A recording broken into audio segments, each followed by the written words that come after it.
Putri Remaja itu mencoba untuk empowering remaja yang orang selalu bilang cantik itu selalu berkorelasinya sebaliknya dengan tingkat kepintaran. Nah, pada saat itu majalah Gadis mencoba untuk mencari sesuatu yang kecantikan, tapi korelasinya dengan prestasi. Kesanku adalah tokotif gitu ya. Tetapi sebetulnya dengan oval yang tertutup ini, Anda lebih senang menyimpan perasaan. Jadi aku pengen membuat negara ini jadi maju, itu satu.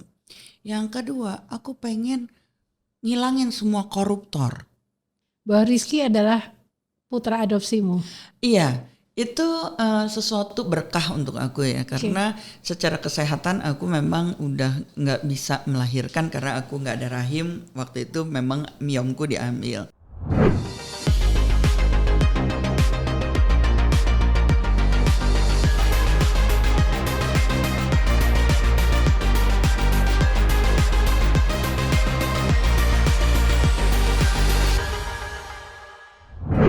Halo Grafolovers, setiap pribadi memiliki cara tersendiri menuju sukses. Salah satunya dengan mengenal karakter diri melalui ilmu grafologi. Semuanya terangkum dalam Aksara Bercerita bersama saya, Kusuma Prabandari. Kalau kita flashback di era 80-an, boleh saya sebut tamu saya kali ini adalah gadis di zamannya. Bukan tanpa alasan, karena ia telah mengukir beragam prestasi tingkat nasional, baik di bidang akademik maupun non-akademik. Saya mengenal pertama kali ia saat wajahnya terpampang di majalah kesayangan seluruh remaja Indonesia saat itu, sebagai salah satu finalis pemilihan Putri Remaja Indonesia yang dihelat oleh majalah Remaja Gadis. Pun saat ia berkarir, wanita ini telah mencicipi sejumlah jabatan strategis yang membawanya ke puncak karir. Ya, langsung saja saya sapa tamu istimewa saya kali ini, Suciati Eka Chandrasari atau yang lebih dikenal dengan Chandra Wibowo. Halo Mbak Chandra. Hai Mbak Rita, apa kabar? Terima kasih ya. Nah, di sini namaku Kusuma. Oh, oke. Jadi aku manggilnya apa dong? Kusuma. Oh, harus Kusuma ya. Karena Aksara Bercerita bersama Kusuma Prabandari. Mbak. Lama tidak jumpa. Banget. Nanti kita akan sharing banyak hal dan sebelum itu kita akan mengenal sosok Chandra Wibowo. Berikut adalah profilnya.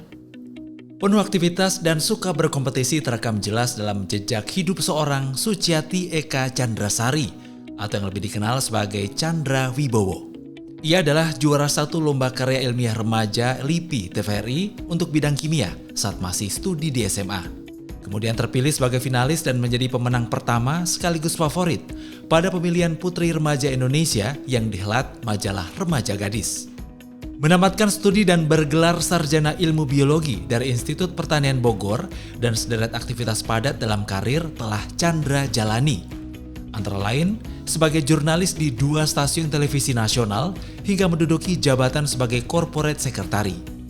Tak berpuas diri, Chandra mengembangkan bisnisnya dengan membuat sebuah production house hingga akhirnya diangkat sebagai Direktur Operasional Perum PFN Pusat Film Nasional tahun 2020 hingga 2025. Sisi kebohan Chandra pun muncul saat ia mengadopsi anak dan menerapkan pola asuh komunikatif dan transparan. Selengkapnya kita simak obrolan seru dalam Aksara Bercerita bersama Kusuma Prabandari. Then after that, the end. Bye-bye. That's it? Yeah. Mbak Chandra, aku mengenalmu saat aku masih remaja, Kinyis-kinyis ya Mbak ya? remaja menjelang dewasa. Waktu itu kan kami berlangganan majalah Gadis ya. Iya. Terus aku lihat di salah satu edisinya ada para finalis pemilihan Putri Remaja Indonesia pada saat itu. Dan yang hebatnya di situ tertulis adalah keterangan pemenang atau keterangan dari para finalis adalah pemenang lomba karya ilmiah remaja, ada di bawah namamu, fotomu. Nah, sekarang aku jadi saat itu ya, aku bertanya-tanya sebetulnya, ini pemilihan putri atau pemilihan apa sih? Kok bisa semua orang finalis ini memang prestasinya itu hebat-hebat. Jadi apakah ini memang pemilihan putri-putri kecantikan atau pemilihan orang-orang hebat saat itu? Gimana ceritanya tuh? Oke, sebenarnya aku juga nggak tahu banget juga sih Mbak ya. Jadi pada saat itu sebenarnya kejadiannya agak kecelakaan sih sebenarnya. Tapi bagaimana ceritanya? Iya, tapi yang pasti setelah saya masuk di situ ternyata memang putri remaja itu mencoba untuk empowering remaja yang orang selalu bilang cantik itu selalu berkorelasinya sebaliknya dengan tingkat kepintaran. Ya. Nah, pada saat itu majalah Gadis mencoba untuk mencari sesuatu yang kecantikan, tapi korelasinya dengan prestasi gitu. Okay. Jadi memang kalau nggak salah sebelum saya itu atau sebelumnya gitu ya. Itu yang diambil adalah memang inner beauty, jadi Inner bukan beauty. kecantikan secara fisik Lahiriah gitu ya. ya. Walaupun mungkin banyak juga yang cantik, tapi memang yang mempunyai inner beauty-nya yang lebih tinggi. Nah itu sebabnya kenapa majalah Gadis pada saat itu nggak terlalu banyak sponsor gitu, karena memang yang ditonjolkan bukan kecantikan secara fisik, tapi lebih ke entah itu knowledge, entah itu secara keseluruhan ya. Saya nggak tahu persis, konon kabarnya seperti itu. Tapi yang pasti sih sebenarnya yang tadi Mbak Kusuma katakan bahwa saya itu tertera di situ lomba karya tulis ilmiah menangnya. Lomba karya tulis ilmiah ya. Iya betul. Nah itu juga sebenarnya prestasi yang agak kecelakaan juga sebenarnya. Tadi saya mau mikir itu kan seperti dua sisi mata uang gitu ya. Jadi sebenarnya kalau misalnya Mbak lihat semua finalis yang di situ justru lebih ke akademisnya yang lebih menonjol, baik itu pelajar teladan atau dia masuk di 3 besar sekolah gitu, di samping juga mempunyai prestasi-prestasi yang lain. Tapi secara umumnya mereka rata-rata semuanya adalah pelajar teladan. Sementara saya di Regina Pacis itu sama sekali jauh dari pelajar teladan gitu. Saya selalu masuk 10 besar sih, tapi 10 besar dari bawah gitu. Ya ampun. Saking badungnya gitu. Tapi saya itu adalah orang yang senang banget dengan ekstrakurikuler. Saya senang banget dengan networking. Jadi di Regina Pacis itu pada saat itu ekstranya adalah di antaranya OSIS sudah pasti. Terus kemudian kelompok ilmiah remaja dan satu lagi pramuka. Dan kebetulan saya ikut semua itu kecuali olahraga. Saya nggak terlalu suka dengan olahraga soalnya. Kecuali berenang ya, tapi nggak ada klubnya gitu. Nah, pada saat itu kenapa saya suka dengan kelompok ilmiah remaja?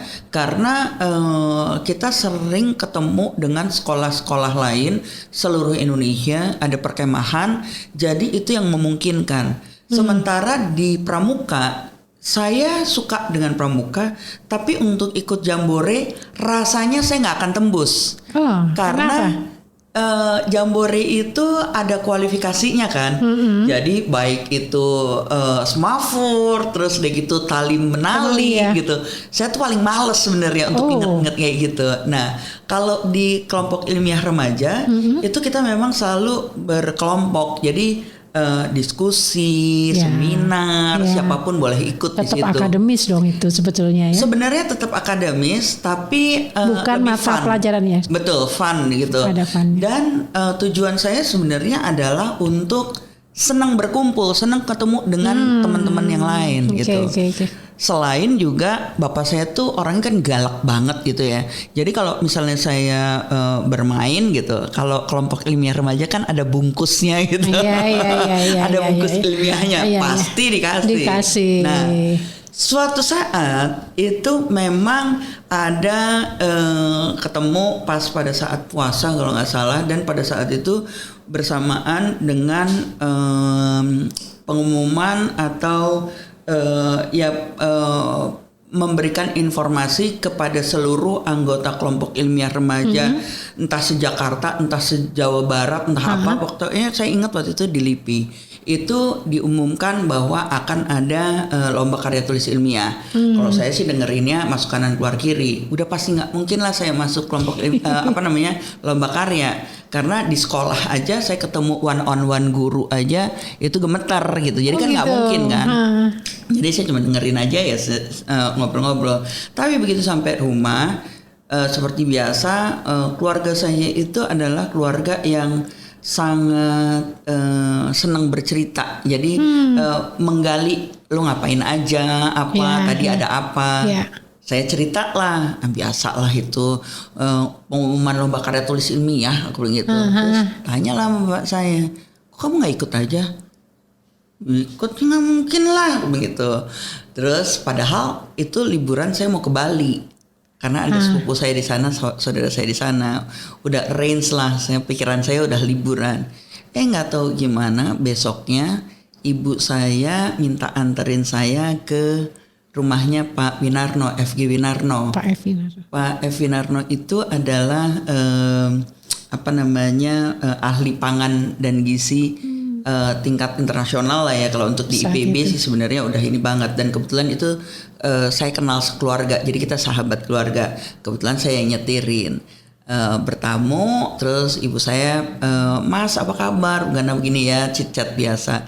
Di tengah-tengah dia tiba-tiba bilang, iya ini Chandra tuh mau ikut lomba karya tulis ilmiah, dia sedang cari mentor gitu, pembimbing. Terus saya what? Aku bilang gitu, ya saya diem aja. Saya kebetulan sama orang tua saya tuh polite ya. Jadi pas begitu ditanya mau ininya apa, ambilnya apa, saya langsung, iya om saya masih belum tahu mau ambil apa, masih bingung. Ibu saya langsung bilang, iya dia tuh suka banget yang lingkungan. Jadi kita kayak sandiwara gitu. Ya ampun. Terus akhirnya diturtor lah sama Pak Win. Jadi kayak jebakan Batman gitu kan. Begitu pulang saya tuh benar-benar misuh-misuh kalau bahasa Jawanya ya. Terus dibilang, tenang Dra, nanti aku bantuin begini. Tapi kan aku mau libur, pokoknya berdebat keras lah. Tapi tetap gue lakuin juga Mbak gitu. Nah perjalanannya pokoknya singkat cerita sampai akhirnya saya sudah menemukan, aku ngikutin apa orang tua aja lah pokoknya. Pada saat liburan itu aku melakukan penelitian, toh juga nggak ada salahnya juga gitu, walaupun berdarah-darah. Dan setelah membuat naskahnya itu benar-benar kayak skripsi Mbak. Oh ya? Jadi tulisan pertama itu nggak gini Chandra, salah. Dan pada saat itu masih ketikan loh ya. Ya masih zaman dulu. Ya pakai karbon. Iya dong, masih pakai karbon dong. Jadi halaman pertama sampai 50 apa berapa? Ketika salah semua dong. Iya. Jadi saya ngetik ulang lagi, ada insert gitu kan. Ibu saya di samping saya masih bantuin. Sampai akhirnya kalau nggak salah kelima kita baru selesai. Begitu kelima apakah 6 ya, aku lupa. Habis itu dikirim, begitu dikirim, yes, gue ini dong bahagia, pokoknya udah lega, saya lega. Aku kirim, udah begitu masuk sekolah, kita udah selesai liburan, saya dipanggil sama kepala sekolah, ternyata masuk final. Itu yang namanya saya nangis darah. Bukan senang? Bukan senang. Oke. Karena saya ngerasa, aduh, ngebayangin gimana menghadapi juri itu kan. Nah tapi ibu saya, orang tua saya mungkin cara parentingnya orang tua saya tuh menjebak sesuatu yang positif ya. Dia bilang nggak apa-apa Ndra, nanti setiap pulang sekolah kita latihan presentasi. Jadi teman-temannya ibu saya tuh pura-puranya jadi juri, terus gitu materi saya apa, jadi kita latihan. Sehingga pada saat penjurian itu saya udah nothing tulus aja gitu, pokoknya menyelesaikan tugas gitu kira-kira kayak begitu. Nah begitu selesai dilalah malah menang pertama itu. Nah balik lagi pertanyaannya kenapa putri remaja? Nah itu termasuk di dalam ini aku pengen tanya, apakah itu juga ada yang mengendorse orang tua? Enggak. Kalau itu jebakan Batman yang beda lagi. Yang menjebak beda lagi. Yang menjebak itu adalah kita kelas 3 kan masuk gitu kelas 3. Saya tuh badung banget Mbak. Itu berarti tahun berapa ya? 85. 1985. Iya, karena 84 itu lomba karya tulis ilmiahnya. 85 saya kelas 3. Saya tuh badung banget. Jadi pokoknya main itu tidak boleh, belajar itu tidak boleh mengganggu mainnya saya. Jadi cukup C semuanya, yang penting naik kelas, yang penting lulus gitu. Dilala pas selesai ujian, kita ada 10 orang yang dipanggil oleh guru kimia killer. Dan Regina Pacis itu adalah sekolah yang tidak pernah meluluskan 100% siswanya. Jadi pasti ada yang ketinggalan. Pasti. Naik kelas juga gitu, pasti ada yang nggak naik gitu. Itu selalu. Jadi dari 10 itu dipanggil lah gitu. Kamu, saya akan kasih tahu ya, di antara kalian ada yang nggak lulus. Itu salah satu tuh ada saya. Artinya kan anjrit, gue 10 besar dari bawah beneran nih gitu. Itu ya pikiran saya udah kepikir, aduh kalau sampai gue nggak lulus gimana. Pemenang lomba karya tulis ilmiah tapi nggak lulus. Terus ibu gue dosen, bapak gue dokter gitu. Menghantuinya kan setengah mati kan. Itu tuh udah yang namanya tuh kita semuanya pada lihat-lihatan gitu. Anjir, ini gimana caranya? Udah itu semuanya tuh anak dosen itu yang 10. Tapi emang badung semua sih gitu kan. Dah begitu pulang saya sampai rumah. Pas ada majalah gadis. Hari Selasa pasti. Lupa aku hari apa ya, betul hari Selasa. Terus jadi begitu itu ngeliat, wih, itu kan profil-profil finalis-finalis atau pemenang-pemenang yang dulu karena mau masuk di lomba karya tulis ilmiah putri remaja pemilihan. Terus lihat gila ya, pelajar teladan semua nih begitu. Lucu-lucu juga. Nggak lama aku pikir, pokoknya kalau gua lulus, saya kan tomboy banget. Terus dan pakai baju tuh nggak pernah matching. Pokoknya bukan yang putri banget. Jadi ini sesuatu yang bertolak belakang, nggak modis. Dan saya bilang lucu juga ya kalau gitu. Kalau gue sampai lulus, gue harus daftar. Betul dong. Pas kebetulan udah lama ya. Kira-kira seminggu kemudian atau berapa minggu kemudian pengumuman. Begitu pengumuman, kita yang bersepuluh tuh udah mojok aja. Pusing gue bilang gitu karena udah nggak ada hair kan. Begitu ngelihat ada nama gue, berarti gue lulus. Itu ada nazar dong. Yang lain nyoret baju, saya langsung pulang karena hari itu adalah hari terakhir capos pengiriman untuk lomba putri remaja. Sementara saya nggak nyiapin apa-apa kan. Persyaratan belum saya baca. Begitu saya baca, anjir kok susah banget tuh bilang gitu. Mengarang. Jadi kita kayak nulis biodata itu harus dalam bentuk karangan, deskripsi. Jadi saya ngarang semuanya, ngarang tentang ini. Prestasi, ya aku pikir satu-satunya prestasi yang punya cuma lomba karya tulis ilmiah. Dan yang lain-lain ya adalah menang gitar RT gitu ya atau apa gitu ya saya sertain. Tapi nggak ada yang lain. Foto, saya nggak punya foto Mbak. Karena saya nggak seneng di foto, maksudnya biasa aja gitu, jadi nggak narsisme tuh nggak. Makanya waktu Mbak minta foto lu ada nggak itu, PR gitu. Nah kayak gitu Mbak, saya tuh hampir nggak pernah punya. Yang ada akhirnya cuma foto keluarga sama foto berdua. Makanya kalau misalnya Mbak lihat, saya kan pasti gelap. Itu saya ini kalau zaman dulu tuh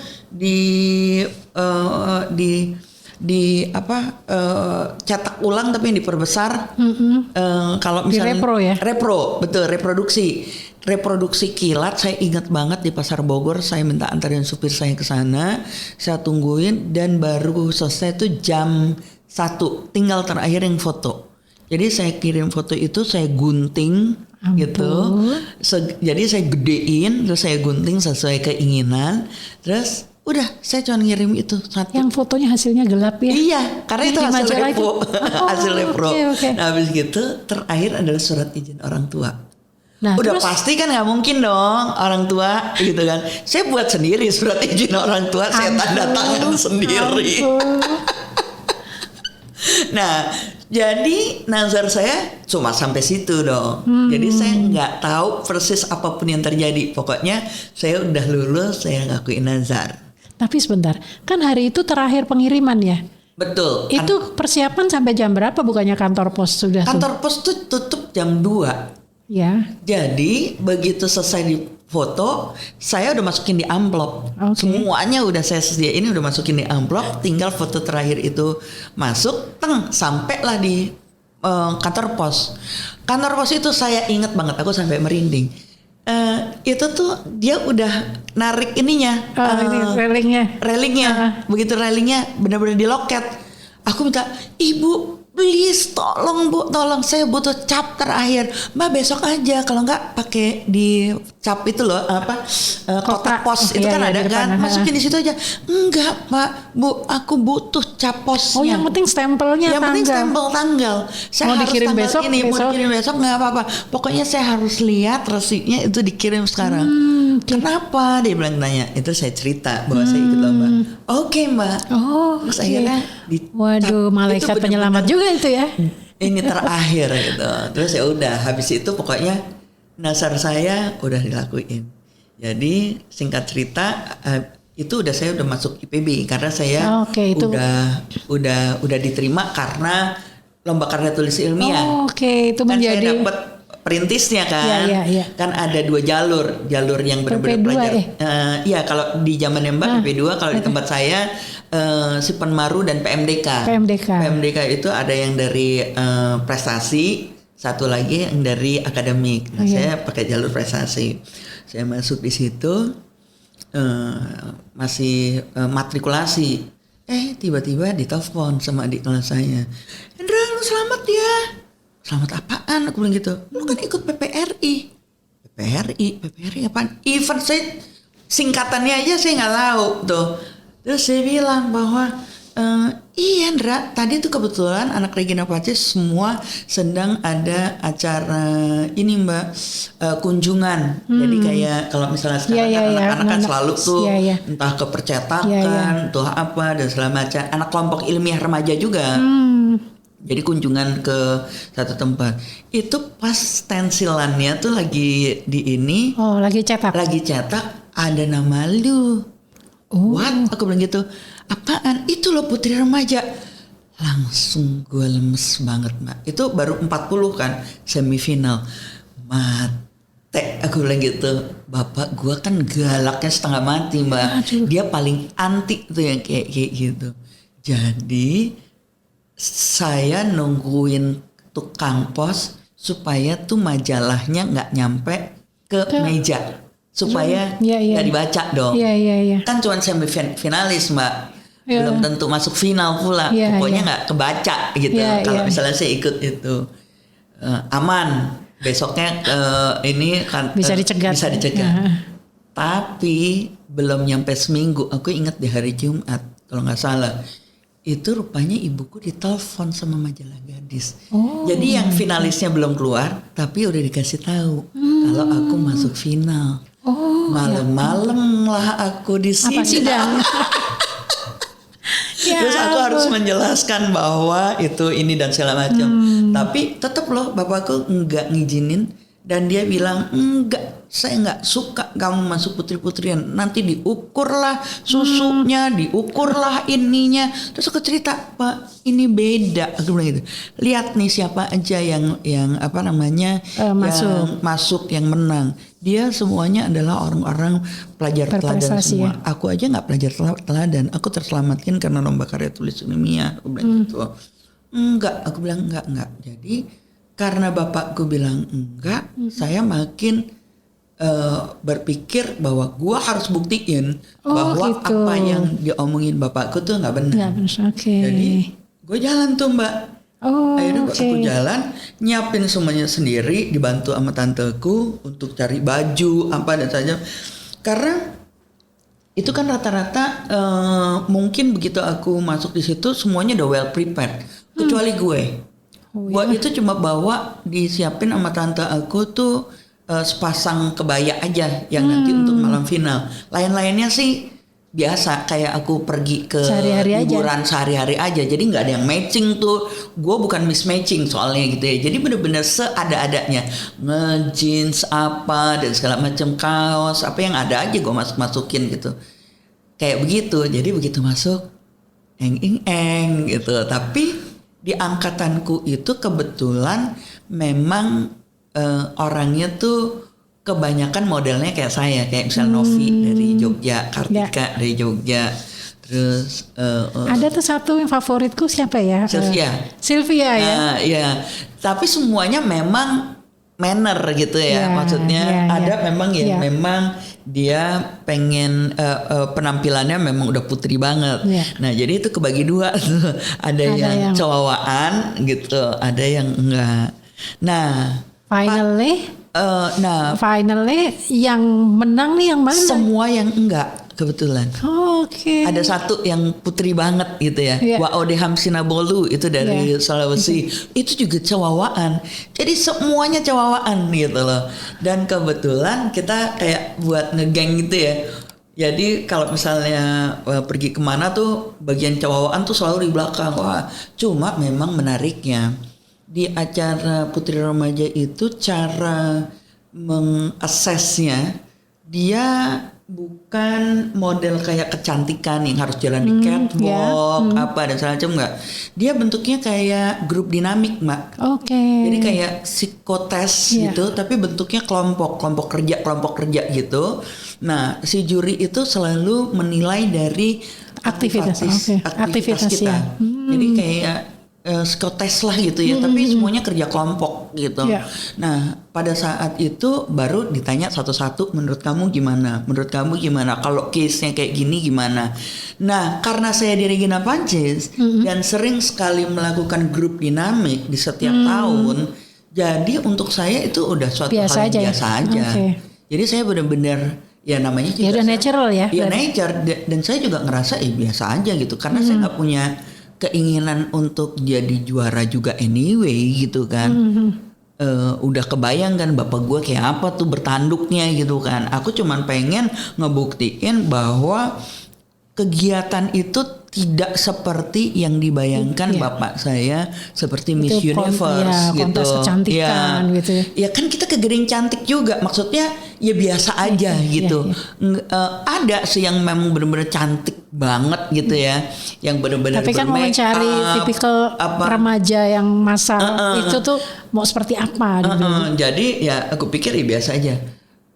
Dan kita yang menang itu rata-rata yang off dari make up. Jadi kita yang cuma lipstikan aja, bedakan aja gitu, nggak ada yang full gitu ya. Ada beberapa, tapi kita yang menang tuh yang benar-benar tomboy banget gitu. Jadi aku agak surprise juga sih. Gimana malam finalnya itu?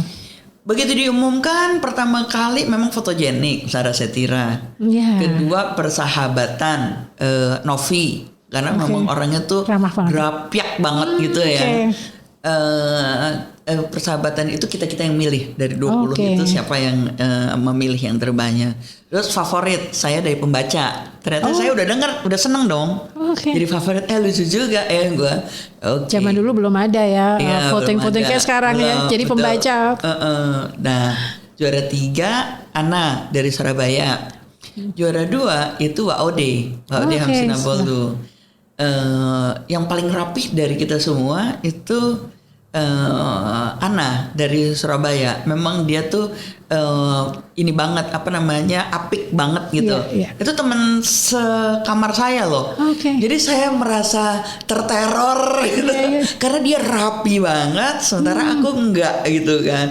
Jadi saya tuh selalu kalau misalnya ke kamar itu kalau udah ngantuk banget, pasti saya main dulu ke tempat yang lain baru nih. Nah begitu udah yang kedua gitu, terus saya kan ada jeda waktu karena ada lagu dari Indra Lesmana Mavina. Jadi saya sempat bilang sama teman-teman yang udah di depan, begitu di depan gitu bilang, lu menangin siapa? Terus satu menangin siapa? Aku menangin ada anak SMA 1 namanya Niken. Kalau gue Niken. Jadi even di depan pun saya buat keributan gitu, maksudnya ngobrol gitu, karena saya posisinya persis di tengah. 2 udah dapat, 2 sini kan. Jadi lu apa? Udah pengumuman lah, begitu pengumuman disebutin. Yang disebut adalah nomor undian, nomor urut. Nomor urut saya kan kalau misalnya itu ada 1, 2, 3 sampai 20. Putri Remaja Indonesia adalah dengan nomor urut. Kita di depan semua kan. Undian 2, semua nengok ke belakang. Siapa? Siapa yang punya nomor 2 nih? Iya kan saya nomor 2 gitu. Si Inan bilang, Dra itu nomor lu. Hah? Nggak mungkin gue bilang gitu. Itu nomor lu gitu. Nggak mungkin gue bilang gitu. Terus begitu disebut nama langsung, aduh iya lo gue. Nah di situ tuh saya asli nggak mau maju, Mbak. Oh, Karena kepala saya itu udah kepikiran bapak saya ngamuknya kayak apa. Jadi saya harus bertanggung jawab sama bapak saya kayak Iya, apa iya, tuh. iya. Aduh mati gue.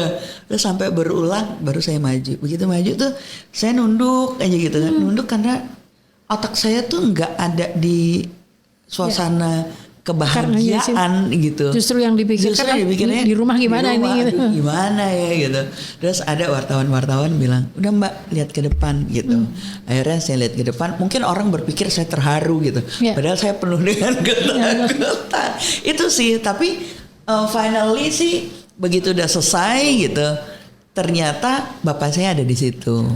Jadi oke. rupanya mungkin entah siapa yang menyampaikan ke bapak saya bahwa program ini tidak sama dengan yang lain-lain kayak begitu ya. Akhirnya dia datanglah sekeluarga. Jadi diam-diam ternyata mendukung ya. Tapi begitu dia dekat, dia nanya sama saya, Dra, itu semua jurinya juling ya. Terus aku bilang iya. Tapi abis itu saya udah agak tenang lah Iya. ya. Iya, Tapi belum iya. selesai Mbak. Besoknya semua kan dijemput sama orang tuanya. Saya enggak loh. Jadi orang tua saya telepon ke Panitia. chevronnya, Oh, chevron. panitianya bilang, tolong sampaikan nama Chandra, orang tuanya nggak bisa jemput, jadi nanti suruh naik taksi aja. Jadi saya bawa piala sama itu, akhirnya salah satu panitia nganterin saya ke rumah saudara saya yang di ini. Dari Luar situ biasa. malamnya. Iya jadi. Iya. Begitulah parenting orang tua saya gitu ya. Jadi saya selalu bekalnya mereka itu memang membuat saya jadi tough sih ya. Ya. Jadi aku pikir ya namanya orang tua memang kadang-kadang setelah saya seperti ini itu adalah jebakan-jebakan yang membuat saya menjadi tough, yang membuat saya menjadi resilience dan yang membuat saya menjadi terbuka terhadap kehidupan di dunia ini ya.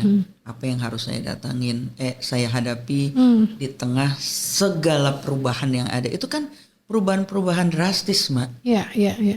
Dan di usia itu kan tidak mudah ya. Pada Banget, saat ya Mak. kan? Ada satu lagi, Mak. Tiba-tiba kan saya jadi populer banget. Ini harusnya udah saya silent kok ternyata belum ya. Iya. Maaf ya. Enggak apa-apa. Gitu. Saya silent dulu. Udah saya silent. Nah, ada satu hal yang kita tuh ngerasa bahwa tiba-tiba menjadi populer banget. Karena Putri Remaja itu pada saat angkatan saya itu habis nggak ditiadakan 5 tahun atau berapa tahun tuh. Pas kalau nggak salah Menteri Sosialnya Bu Intan Sueno kalau nggak salah ya. Iya. Itu sempat Itu ada ya. Pokoknya putri-putrian nggak boleh. Nggak boleh. Nah pas boleh tuh pas angkatan saya. Jadi bener-bener Baru semuanya. tiba-tiba terkenal banget Jadi. gitu. Dan sempat ada di jalan tuh kalau misalnya ini bilang Mbak Suci apa. Oh iya gitu. Mbak Suci. Iya manggilnya kan Suci. Terus itu saya sampai nggak siap mental kayak menghilangkan identitas diri gitu Mbak. Iya. Rambut saya kan panjang kan. Iya. Terus Iya, saya iya. langsung ganti jadi potong rambut. Tapi tetap orang recognize. Apalagi di IPB Mbak. Di matrikulasi itu ya saya kan biasa Ya mahasiswa orang, baru biasa kan. average gitu. Iya. Bukan pelajar teladan yang selalu A, B gitu. Suatu saat mata kuliah itu kan ada hasil kan ditempel di Iya, di majalah dindingnya. dinding kan. Kok majalah dinding? Iya, di Pokoknya di dinding, pengumuman. di poster dinding itu. Itu. Jadi ada yang C, angka semua. Tahu nggak Mbak? Aku tuh dapat C kurus kalau nggak salah. Oh, Itu di Stabilo. Ada yang Stabilo. Terus bukannya itu pembulian ya? bully. Jadi pada saat itu kan kita nggak tahu perundungannya Iya, kayak gitu. Segini aja nih nilai Putri Remaja. Oh, Masya Allah. Terus itu ya saya pulang tuh langsung nangis sejadi-jadinya. Terus cerita lah sama orang tuaku, terutama bapak. Aku deket banget sama bapak.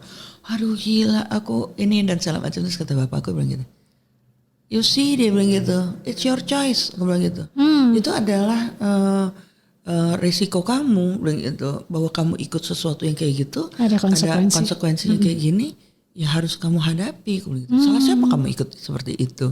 Oke. Terus itu sama juga dengan waktu saya lomba karya tulis ilmiah.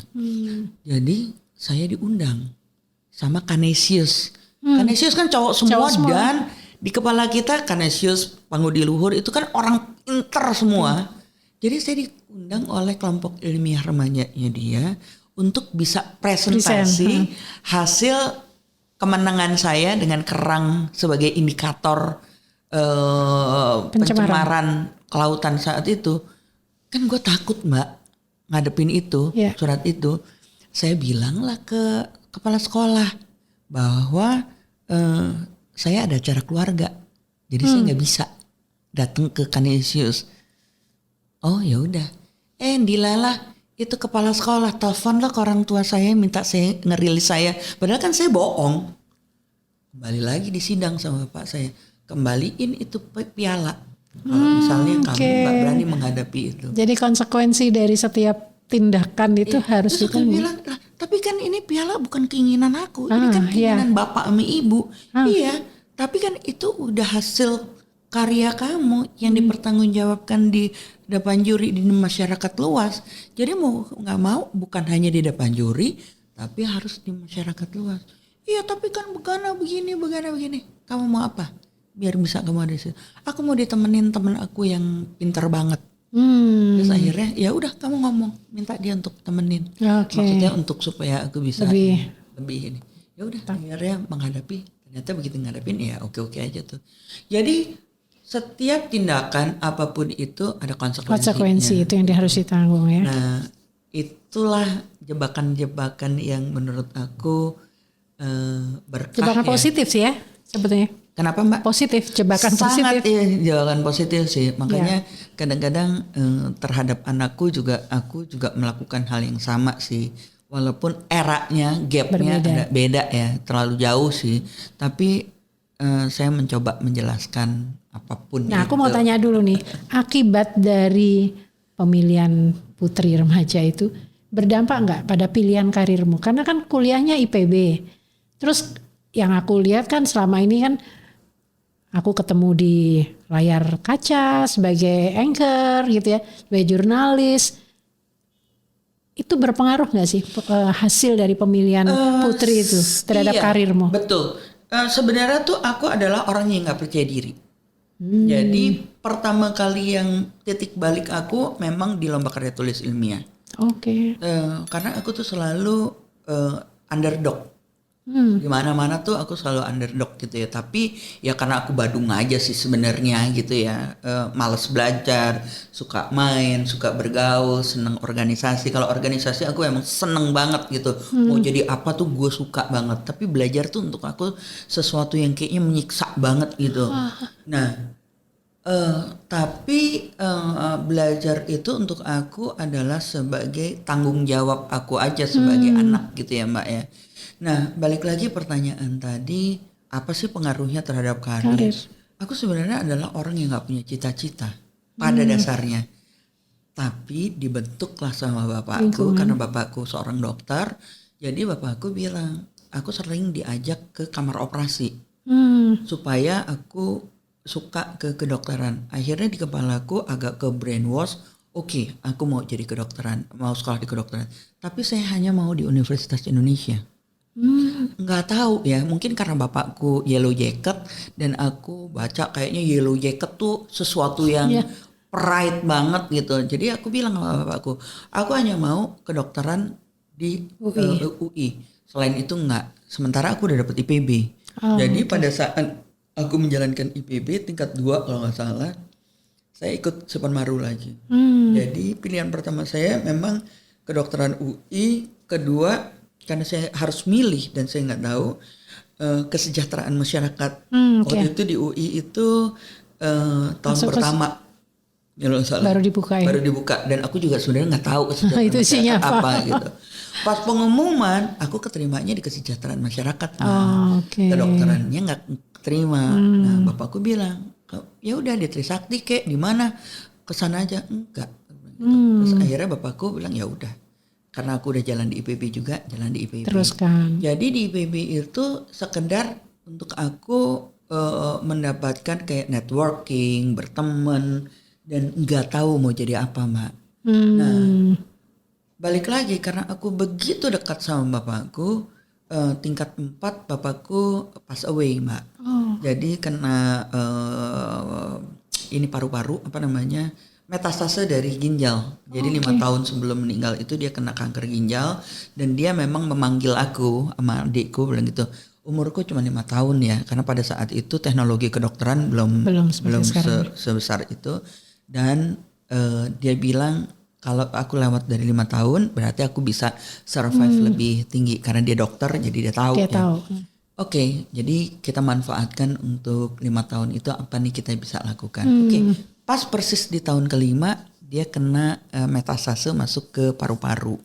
Sehingga kita dipanggil lagi, waktu aku nggak banyak gitu. Jadi dia cuman kasih tahu ke aku apa aja yang perlu dilakukan setelah aku meninggal. Jadi dia kasih tahu nih apa yang harus diurus, yang pertama apa, kedua. Jadi pada saat dying aku udah tahu dia apa yang aku harus lakukan. Nah, sebenarnya pada saat itu pas bapakku meninggal umur 52 atau 53 lah, sekitar itu, masih cukup muda. Aku tingkat 4, terus aku kepikiran, aduh kok gue kayak lonely gitu. Akhirnya saya itu orang kalau misalnya berasa patah hati gitu, saya harus cari kesibukan. Sehingga pada saat cari kesibukan itu ada teman aku yang jadi penyiarnya TVRI, Risa Kolopaking. Itu adik kelas aku di SMA. Akhirnya aku tanya, gimana sih? Gue mau part time juga dong.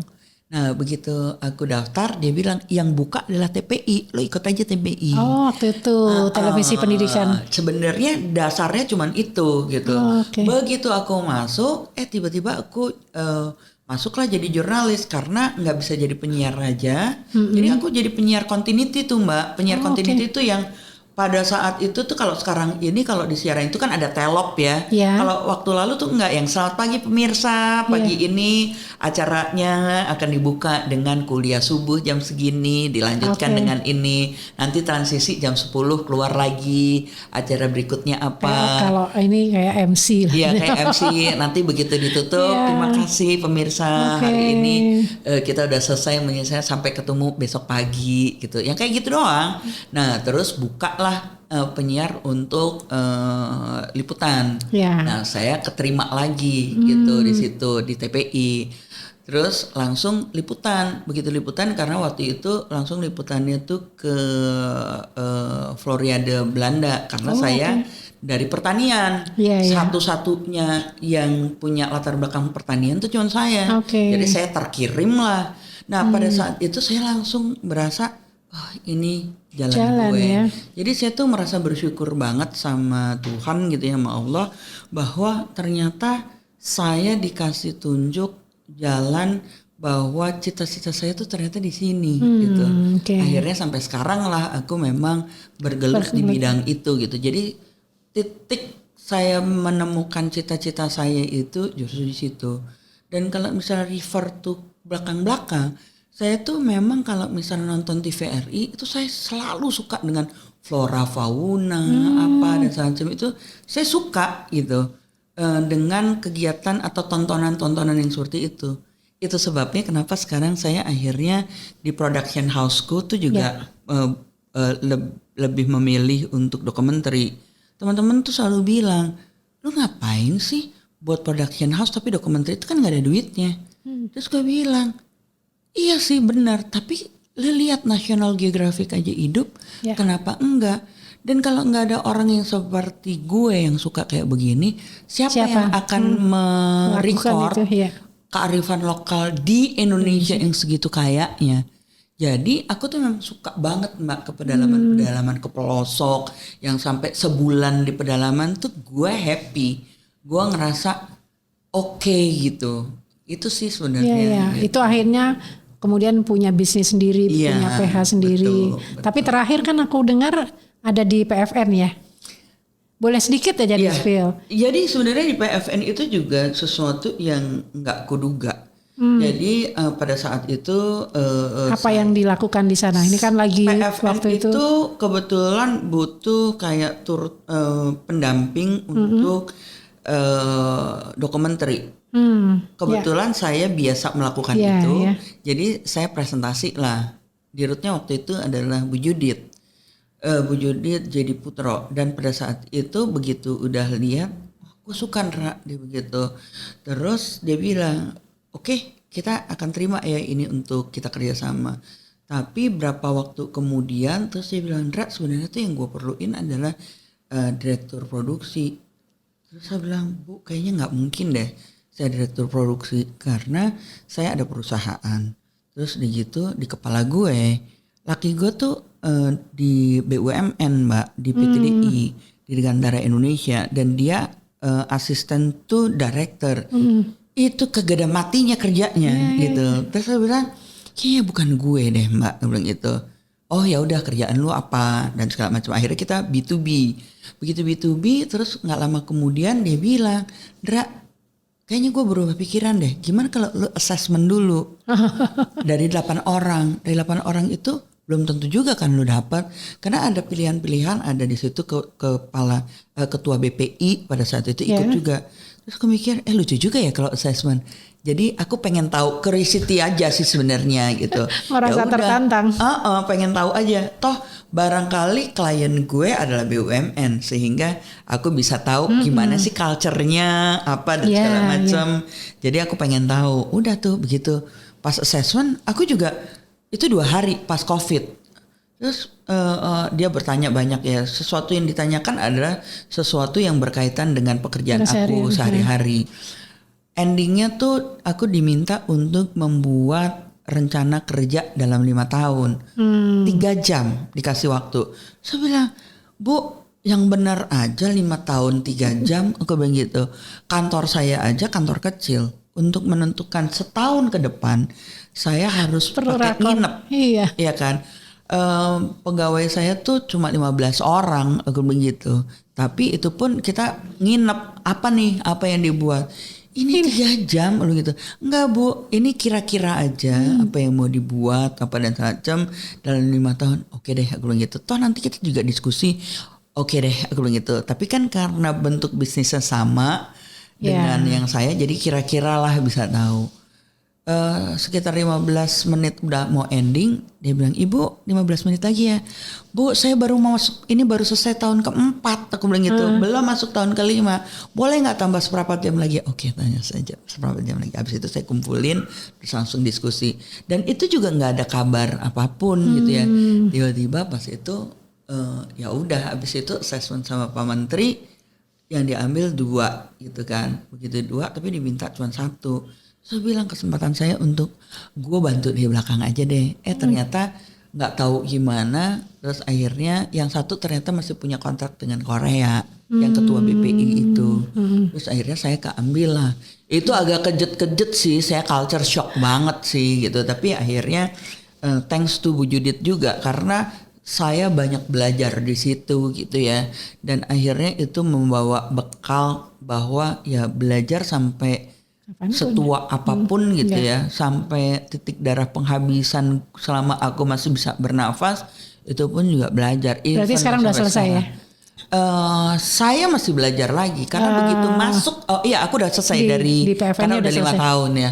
Terus begitu masuk lagi balik ke kantor, jadi saya mengimplementasikan beberapa yang saya dapat di BUMN. Karena kalau di BUMN itu format-formatnya kan sudah pasti baku, udah baku. Jadi apa sih yang kita bisa lakukan? Do and don't-nya jelas banget. Betul. Dan jadi, tidak mudah dirubah kan ya. Betul. Jadi.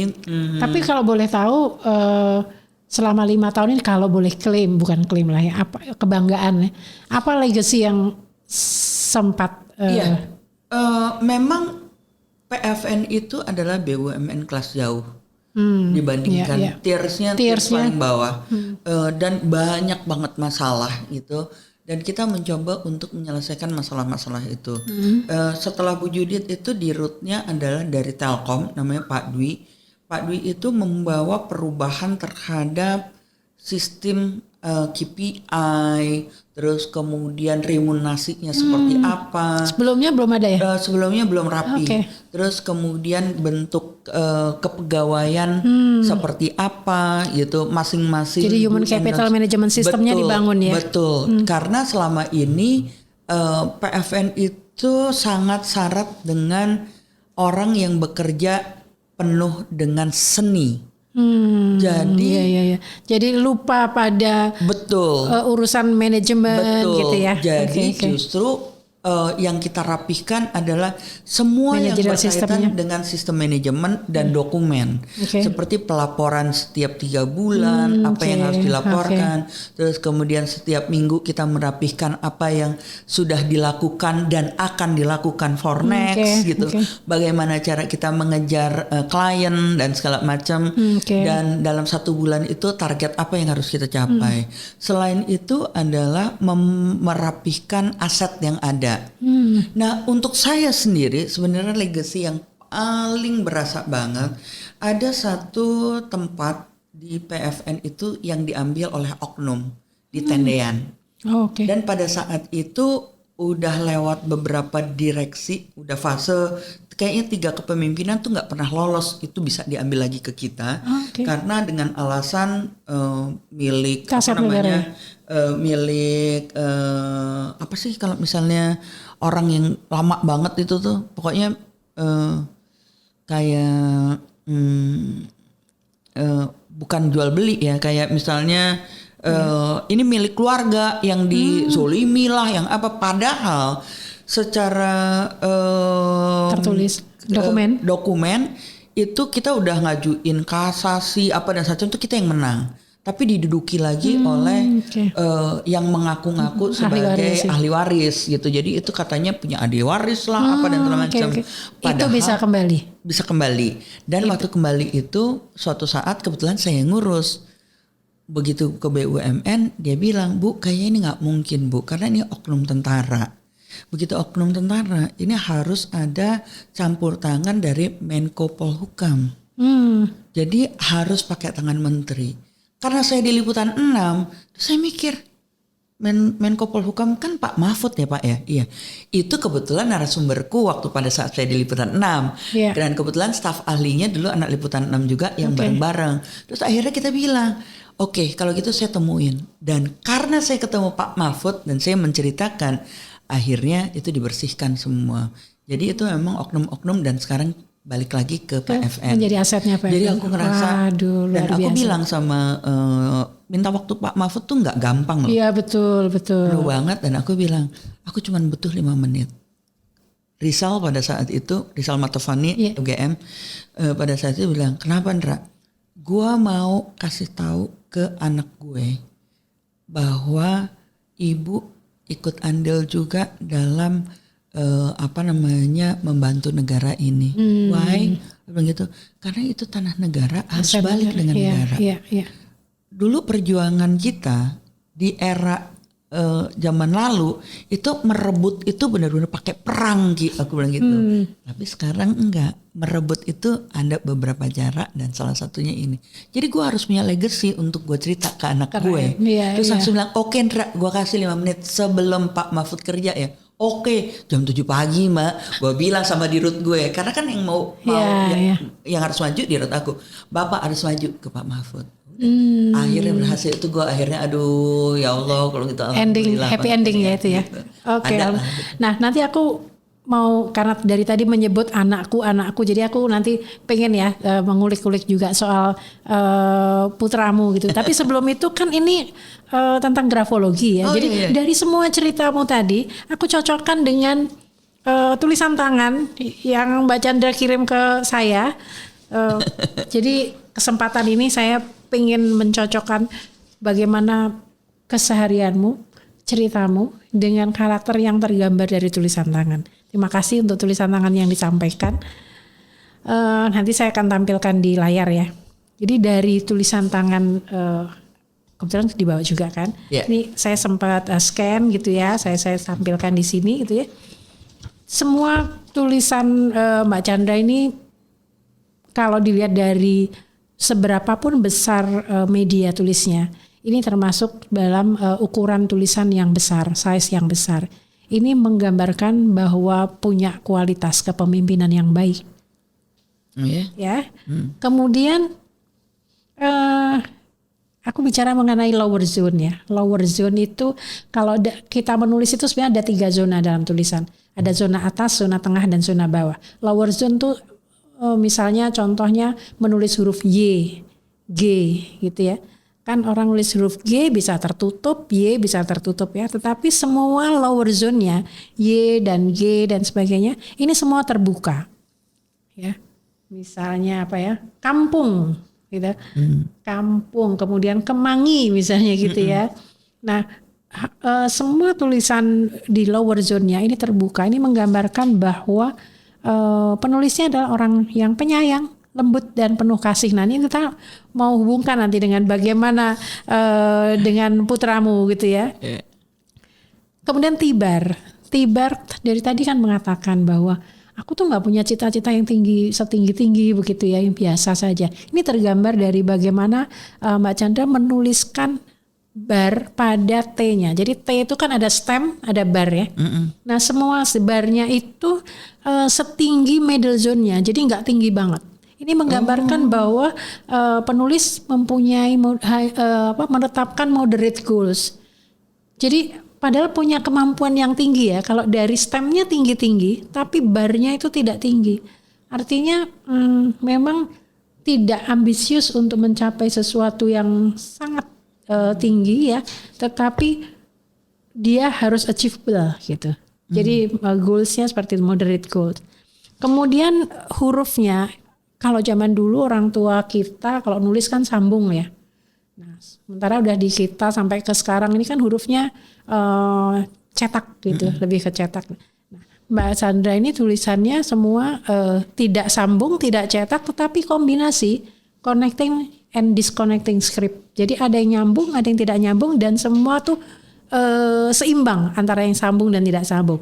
Ini menggambarkan orang yang kreatif, dia mampu beradaptasi dengan baik, handal dalam banyak bidang, dan dia kuat mempertahankan apa yang dia suka atau tidak suka. Jadi kalau udah punya pendapat gitu ya, dirasakan ini baik, atau kayak tadi mau mengikuti, pokoknya saya sudah kadung nih daftar di sini, ya ikuti gitu.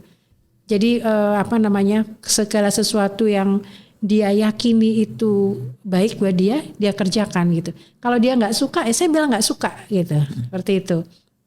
Nah, I dot, kita bicara I dot ya. I dot itu titik pada huruf I dan huruf C sebetulnya. Semua I dotnya ini dekat dengan hurufnya. Jadi kalau misalnya air gitu ya, I-nya itu titik pada huruf I itu dekat. Ini menggambarkan dia detail, dia teliti, dan dia mampu berpikir cepat gitu ya.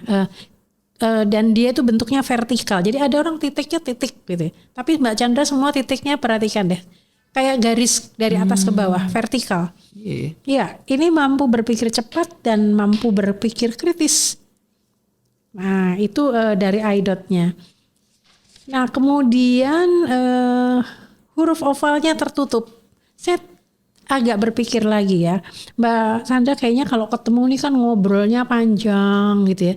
Ngobrol panjang dan kesanku adalah talkative gitu ya.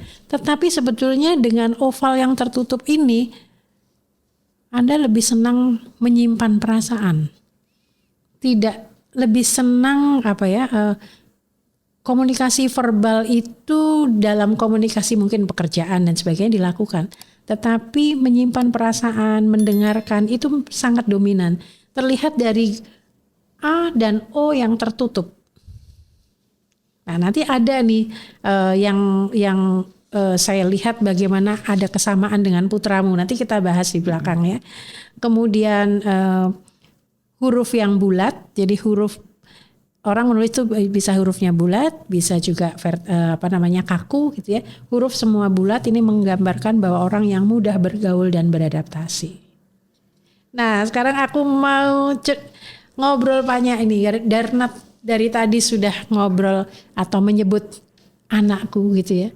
Aku kan kenal sama Rizky ya. Sekian tahun yang lalu, tahun 2018 aku kenal Rizky. Apa kabarnya dia sekarang? Baik, dan dia semakin fokus gitu. Aku juga agak kaget juga ya. Beberapa waktu lalu aku belum sempat cerita. Itu tuh tiba-tiba dia cerita, "Ibu, aku mau jadi udah cerita barangkali ya, yang dia bilang bahwa aku mau jadi orang yang bergerak di renewable energy. Aku harus jadi apa ya begitu?" Oke. Karena aku mau masuk universitas yang berkaitan dengan itu. Terus dia bilang, aku suka fisika, dia bilang gitu. Oh, berarti kamu emang harus masuk di engineering. Bapaknya kebetulan di mesin kan. Jadi ceritalah panjang lebar. Tapi dia bilang tiba-tiba, tapi kayaknya aku pengen jadi politisi juga. Oh. Terus what, politisi Ki? Gitu. Aku dulu used to be jurnalis untuk bidang politik. Jadi tahu gimana kehidupan politik. Kenapa kamu mau jadi politician? Aku nggak menjudge ini sesuatu yang berbeda gitu. Enggak, karena aku pengen gini Bu, dia begitu. Aku kan punya nasionalisme juga ya, begitu. Aku agak surprise juga. Maksudnya Ki, iya. Jadi aku pengen membuat negara ini jadi maju, itu satu. Yang kedua, aku pengen ngilangin semua koruptor. Oh, hebat. Makanya harusnya negara ini dipimpin oleh diktator, dia bilang gitu. Terus baru aku masuk tuh di situ. No Ki, aku bilang gitu. Negara ini sudah memilih menjadi negara demokratis. Jadi bukan diktator. Diktator tuh apa? Benar mungkin diktator itu bisa mengenyahkan semua koruptor-koruptor itu ditembak-tembakin apa dan itu. Tapi emang boleh menembak mereka atau mematikan mereka gitu. No Ki, aku bilang gitu. Belum tentu. Mungkin yang benar barangkali ibu juga nggak tahu. Ini cuma men-challenge dia gitu untuk berpikir dan sedikit pengen tahu nasionalisme dia tuh sebesar apa sih gitu. Barangkali adalah demokratis terpimpin Ki, aku gitu. Apa sih demokratis terpimpin? Aku bilang gitu. Kamu udah belajar belum? Ya di antara ya dan enggak gitu. Jadi ada haluan negara, ada yang namanya Pancasila, ada semua undang-undang di situ. Jadi kita demokratis, tapi ada aturan mainnya Ki. Kalau diktator dia enggak, aku bilang gitu. Apa maunya si pemimpin? Dia anggap itu benar padahal belum tentu benar, dia akan lakuin. Begitu. Contoh aku begitu. Kita sebutin Hitler, aku bilang gitu. Atau di Cina, aku bilang gitu. Itu mungkin dipimpin oleh diktator. Tapi apakah benar secara pada saat itu? Mungkin benar. Kita nggak tahu. Karena yang dipilih pada saat itu negara itu sudah memilih diktator sebagai pemimpinnya gitu. Misalnya, ibu juga nggak terlalu paham banget secara detail sih Ki, tapi yang secara umum seperti itu. Kalau misalnya tadi koruptor, katakanlah gitu, masuk di sila mana Ki? Nggak bolehnya. Iya ya, sila 1. Ketuhanan yang Maha Esa kan. Di situ ada aturannya kan, kita nggak boleh korupsi apa dan segala macam. Cheating aja kita nggak boleh Ki, kata Tuhan, gitu. Iya, nah itu. Oh oke, dia bilang gitu. Terus dia tanya, terus itu menteri-menteri itu semuanya politisi semua Bu? No, gitu. Ada beberapa yang nggak profesional. Justru seharusnya politisi itu bukan di government. Akhirnya kita diskusi lah soal gimana tentang negara ini gitu. Politisi itu letaknya adalah di DPR, MPR. Government itu yang menjalankan semua yang eksekutifnya. Kamu kan udah tahu kan? Iya. Nah harusnya politisi nggak di situ supaya nggak ada konflik interest di situ. Oh oke. Jadi kamu mau mana? Engineering yang tadi beresin negara itu dieksekusi tuh Ki, menjalankannya atau yang membuat kebijakannya, aku bilang gitu. Undang-undangnya. Ntar aku pikirin. Nah yang menarik yang menarik adalah Mbak Chandra pernah cerita pada aku pada waktu kita ketemu itu ya. Aku ketemu sama Rizky bahwa Rizky adalah putra adopsimu. Iya, Itu sesuatu berkah untuk aku ya, karena secara kesehatan aku memang udah nggak bisa melahirkan karena aku nggak ada rahim. Waktu itu memang miomku diambil, sehingga pada saat itu aku mendapatkan berkah. Tiba-tiba sepupuku, Mbak ada anak tuh di situ. Terus aku pikir ya singkat cerita pokoknya aku ngerasa oke gitu untuk menerima dia gitu, dan itu emang berkah banget. Padahal pada saat itu perusahaan saya itu sedang jatuh banget dan saya berpikir aduh gimana ya untuk ngejalanin perusahaan. Jangankan gaji ke-13, gaji ke-12 pun pada saat itu memang pas Ramadan ya, itu belum tentu. Aku dilalah kok pada saat itu udah kayak ngemis-ngemis pekerjaan, gak dapet loh Mbak. Terus sampai akhirnya aku putus asa, aduh gimana ya, di dompetku tuh tinggal 50.000 Mbak. Oh ya? Jadi pada saat itu gimana caranya aku bisa perusahaan itu tetap jalan gitu, kayaknya almost nggak mungkin. Terus kebetulan program lebaranku yang biasanya menjadi andalan itu kebetulan ditutup fleksi. Kita biasa dapat fleksi mudik. Fleksi itu pada saat itu kan ditutup sama Telkom di tahun itu, jadi kita nggak dapet. Aku kebiasaan udah dapet bertahun-tahun, jadi kan agak lengah lah ya. Akhirnya mencari nggak dapet juga. Ke temen aku semua temen pas lagi nggak dapet, ya udah bilang itu pas pada saat itu pulang. Nah saudaraku bilang, Ra lu mau anak nggak? Loh, pada saat justru lagi down secara ekonomi, ada yang menawarkan anak, betul. Nah terus aku pada saat itu ngerasa aduh kayaknya kok nggak banget, padahal pada saat itu aku baru selesai divorce Mbak. Selesai divorce baru 1 tahun dan lagi menata hati karena alasan dari suamiku juga salah satunya karena aku nggak punya anak gitu kan. Jadi pada saat itu aku ngerasa aduh kok gini amat ya gitu. Nah dapatlah anak itu, terus ngerasa aduh gue sebenarnya emang suka banget dengan anak, tapi not the right time gitu. Terus kata tanteku bilang ya udah Ndra dia begitu, aku deh yang angkat tapi kamu legalnya ya, karena tanteku udah umur 60 kan hampir. Oke legalnya loh ya, oke legalnya aja. Nah begitu hari dapat anak itu, terus kebetulan keluarga kita itu adalah keluarga yang sosialnya emang tinggi banget sih Mbak gitu. Nggak ibuku, nggak tanteku, nggak sepupuku, semua rata-rata itu, apalagi terhadap misalnya binatang apa dan macam itu, adopsi binatang tuh kita banyak banget gitu. Nggak adikku, pokoknya semuanya kayak gitu. Nah apalagi ini orang gitu kan, manusia. Jadi kita ngerasa oh iya kenapa enggak sih gitu. Udah malam itu diterima, begitu malam itu diterima, dilalah waktu nangis aku gendong, dia nggak nangis Mbak. Jadi aku bilang, terus aku bilang sama tanteku, iya deh ini anakku. Terus tanteku bilang, Tit anakmu loh ya Ndra. Iya oke.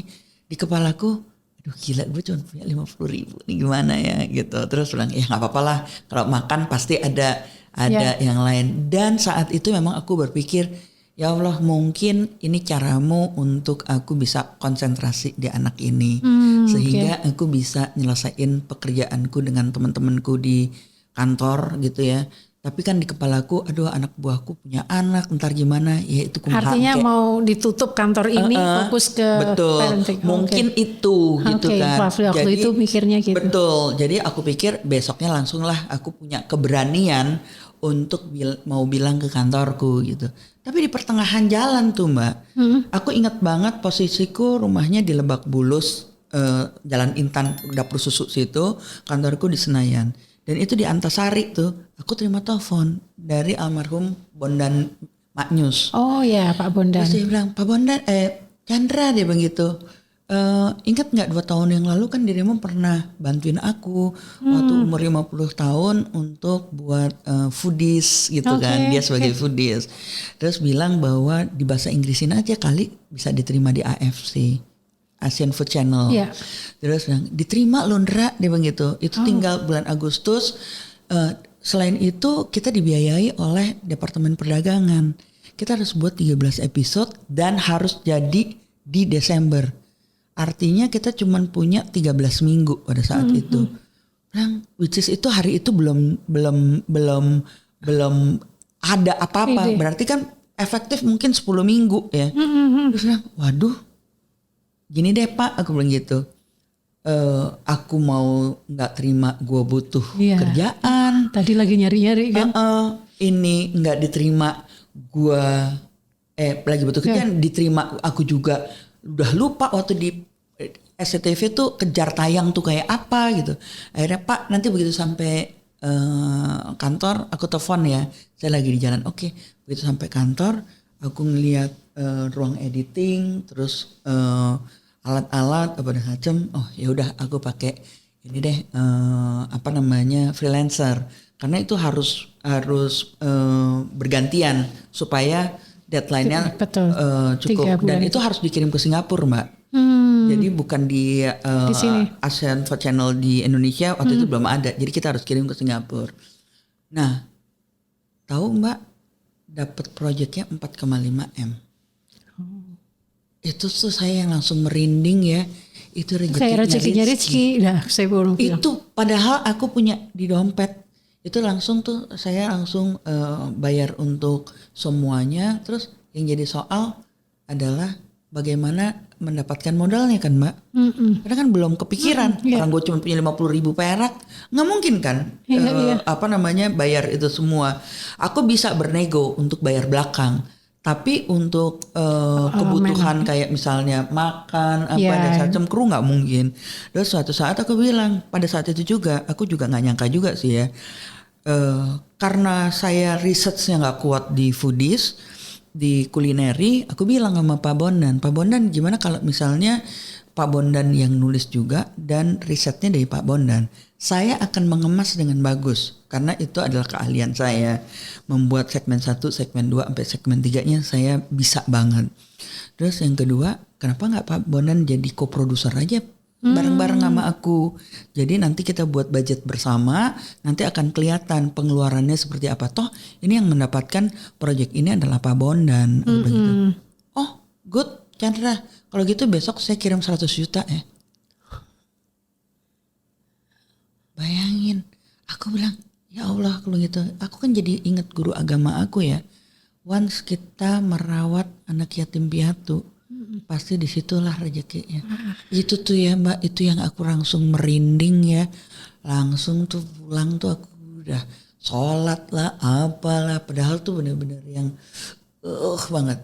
Dan you know what? Waktu bersamaan aku ketemu dengan temen aku yang ngobrol di ini dan macam, yang dia sekarang jadi bapaknya Rizky. Jadi waktu bersamaan dalam minggu itu gue dapet jodoh juga. Paket. Gila Padahal gue udah kepikiran gue udah gak mau nikah tuh Mbak. Tahun ketiga baru kita nikah.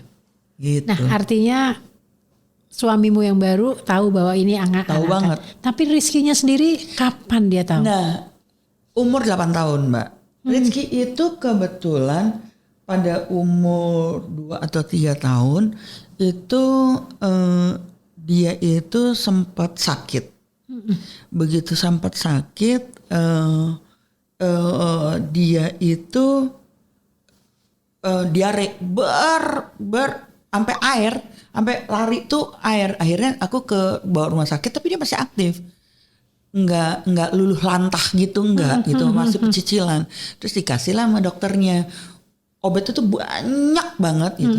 Tiba-tiba begitu udah sampai rumah itu dia nyusun obatnya tuh dari paling tinggi sampai bawah, disusun jadi kayak mainan berbaris dan persis. Si anak 2 tahun ini?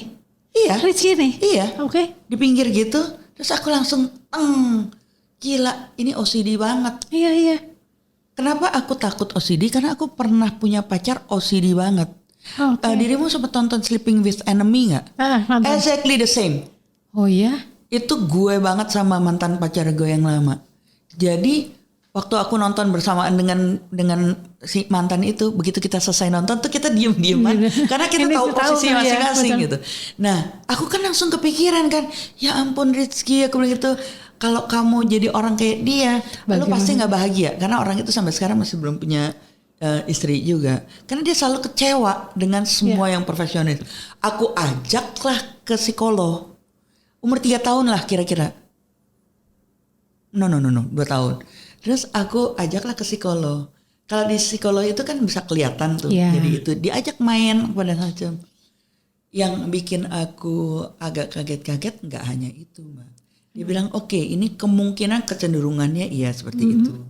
Tapi yang ibu perlu tahu, anak ibu ini kecerdasannya 2 tahun di atas rata-rata. Wow. Nah betul Mbak, pas umur 5 tahun atau berapa, aku ajak ke psikolog lagi. Sebenarnya aku pengen mengkoreksi ke-OCD-annya dia. Iya. Tapi yang aku tahu justru dia kasih tahu, Chandra kamu harus kasih tahu dia. Sebelum waktunya sebelum dia akil balik. Oke. Karena ini berpengaruh banget dengan kehidupannya dia ke depan. Terus aku pikir oh iya. Tapi sebenarnya Mbak, yang lebih penting lagi bukan itu. Pada saat saya menerima anak itu, saya ketemu dengan salah satu CEO-nya Telkomsel, Telkomvision. Pada saat itu kita berteman, aku cerita, gila lu, gue dapet anak lo Mbak, Pak, begitu. Anak apa? Dia bilang, ya anak orang lah maksud lo, gue bilang gitu. Udah ngobrol, gini Indra, dia bilang gitu. Lo udah siap belum? Bahwa anak itu sebenarnya bukan milik lo, bukan milik kita. Dia bilang itu adalah milik Allah. Kalau saya punya 2 anak atau berapa, itu anak kandung semua. Itu pun bukan milik gue, Indra, dia bilang gitu. Gue suatu waktu harus siap kalau anak itu dipanggil pemiliknya. Gimana caranya? Pertama, kalau dia meninggal. Kedua, kalau dia menikah. Karena dia akan diambil oleh calon mantu lo. Yang ketiga, kalau kita udah kasih aturan, semuanya udah oke nih, secara akhlak, secara apa, dia kepleset. Entah di narkoba lah, entah apa, nggak sengaja. Nah itu adalah cara Allah. Begitu. Nah lu Ndra, satu hal gitu. Kalau suatu saat orang tuanya tiba-tiba pengen ngambil anak lo, maksudnya mengakui, lo udah siap belum? Terus saya bilang, kalau lo belum siap, tolong kasih anak itu ke yatim piatu, biar dia yang merawat, bukan lo. Terus aku langsung hari itu juga Mbak, itu belum seminggu, aku langsung kayak membalikkan tangan, dan aku udah berniat, oke, gue akan buat anak ini semandiri mungkin supaya dia bisa bermanfaat untuk masyarakatnya, untuk dan dirinya. suatu saat dia mandiri, syukur-syukur kalau dia bisa menganggap gue jadi orang tuanya dia yang sesungguhnya gitu. Tapi gue menyiapkan dia untuk jadi orang yang benar-benar bisa untuk membantu semuanya, ya istilahnya kayak begitulah ya Mbak. Makanya gue cariin sekolah yang terbaik, gue taruh di daycare, dan gue nggak pakai babysitter Mbak. Jadi benar-benar di tangan gue banget gitu. Jadi artinya gue pada saat itu gue mendapatkan insight gitu dari obrolan itu, oh iya ya, gue dapat kepercayaan untuk dititipkan gitu ya, bahwa ini sementara lah ya. Ya sementara gitu. Bener. Walaupun suatu saat itu terjadi pun pasti gue juga nggak akan siap gitu, siapapun itu gitu ya. Jadi pada saat itu aku udah langsung declare oke gitu. Tapi gue dengan berjalannya itu. Kapan momentum akhirnya Rizky tahu? Pada saat sudah tahu kan sekarang? Sekarang udah tahu. Jadi saat ibu si psikolog itu bilang harus ngasih tahu. Aku memang berencana Mbak, sedini mungkin. Cuman gue nggak tahu caranya gimana. Nah justru itu. Iya kan. Umur 7 tahun dia pengen punya adik. Jadi gue bilang sama dia, Ki, ibu tuh udah nggak punya tempat baby. Kalau kita mau punya adik, gue sempat mau adopsi lagi tuh tadinya. Nah ini kesempatan nih untuk ngasih tahu. Begitu gue adopsi, nah lu juga adopsi lo gitu. Tadinya gue kepikiran gue kayak begitu Mbak. Terus begitu, apa sih adopsi Bu? Dia bilang, gue ceritain, kamu tanya bapak deh, kalau gitu bisa dong gue punya adik yang seumur. Bisa dong, aku begitu, nggak beda jauh, jadi bisa dijadiin main. Udah, dia tanya bapak, nggak tahu dia tanya sama bapaknya apa enggak gitu. Terus tiba-tiba gimana Ki? Nggak jadi ya wis, nggak jadi. Gue pusing dong, aduh gimana caranya gitu. Setahun kemudian umur 8, kelas 4 SD, dia tanya golongan darah gue. Oh. Ibu, golongan darah ibu apa? B. Bapak apa? B. Aku apa bu? A. Terus dia diam. Minggu depannya lagi dia tanya, ibu, waktu ibu nikah sama bapak, aku udah gede ya? Oh. Iya. Kan ada fotonya tuh, kamu umur 3,5 tahun tuh fotonya. Minggu depannya lagi, rupanya dia berpikir terus kali ya. Karena di sekolahnya sedang belajar tentang golongan darah rupanya. Minggu depannya lagi, dia nanya, ibu pernah nikah? Pernah, kan aku udah kasih tahu Ki minggu lalu. Enggak, sebelum sama bapak. Oh pernah, aku bilang gitu, tapi divorce. Kenapa? Nah, aku pakai kesempatan itu untuk cerita bahwa gini Ki, suami ibu yang lama itu pengen ibu punya baby. Sama seperti kamu waktu 7 tahun lalu kamu pengen punya adik kan. Nah kan perut ibu udah gak bisa punya tempat baby. Jadi suami ibu cari ibu yang lain untuk bisa punya baby. Tapi kamu ingat, aku bilang gitu. Kalau kita minta sesuatu, jadi gue tuh sama anak gue tuh kalau ada case gue selalu masukin value Mbak. Jadi pada saat itu gue bilang bahwa ibu pernah bilang kan Ki, kalau kita melakukan sesuatu berusaha sampai setitik darah penghabisan, kita minta sama Allah pasti dikasih, pasti Ki. Nah setiap ibu selesai 5 waktu, ibu selalu minta dikasih anak. Orang yang kayak ibu tuh banyak banget biasa. Tinggal Allah mau kasih apa enggak. 3 bulan kemudian ada ibu-ibu bawa anak umur 2 minggu, nah itu kamu. Terus dia bilang, kalau gitu aku anak orang lain dong. No, kamu punya 2 ibu. Ibu yang melahirkan kamu, which is itu biologic mom kamu, dan satu lagi foster mom, itu ibu angkat. Your real mom adalah ibu. Why? Aku bilang gitu. Karena ibu yang nyusuin kamu pakai dot, yang nyebokin kamu pakai popok, yang take care of you sampai detik ini adalah ibu. Terus dia bilang, kalau gitu orang lain itu kemana? Wah ibu belum tahu Ki. Nah udah yuk Ki tidur gitu. Karena pada saat itu dia gue juga mikir kan, mampus gue, anak gue tuh ngejer orangnya. Gue ngerasa aduh, suami gue lagi ada di Bandung Mbak, jadi kerjanya kan di PT DI ya.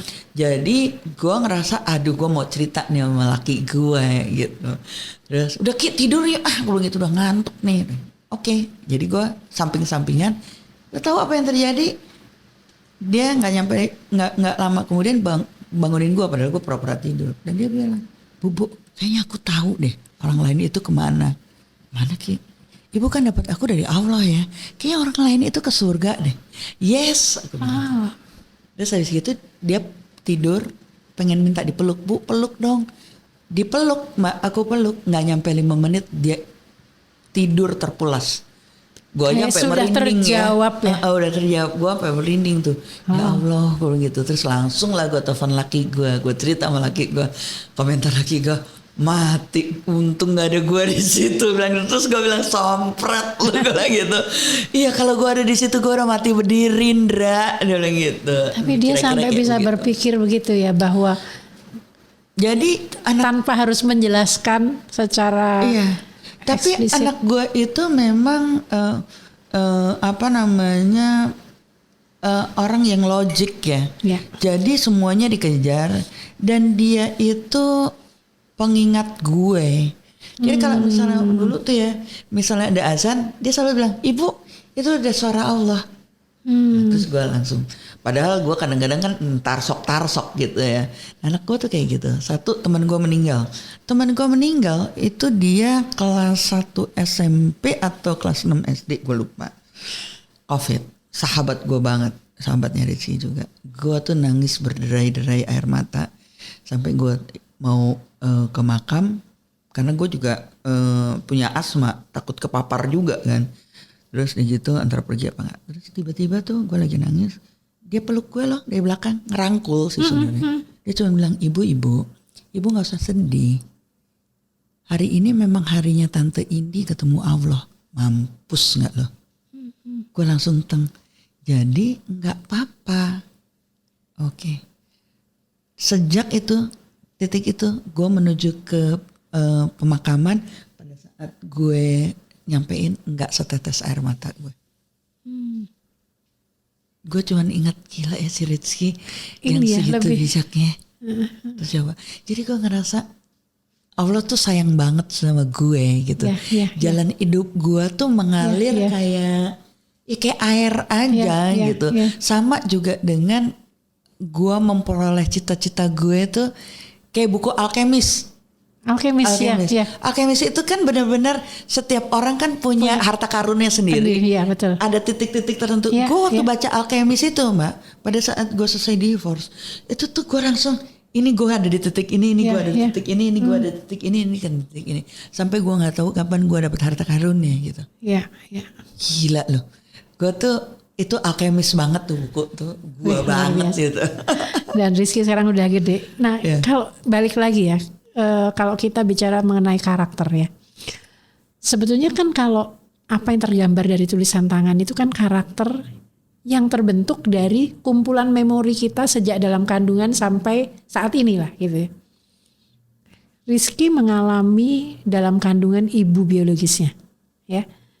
Tetapi sejak dia umur 2 minggu itu bersamamu sampai sekarang, artinya pembentukan karakter dia, kalau menurut aku, lebih banyak dipengaruhi oleh pola pengasuhan kan, bukan dari kalau kita bicara mengenai subconscious ya, Iya. memori dia ketika dalam kandungan mungkin sudah jauh lebih hilang ya dibandingkan. Betul.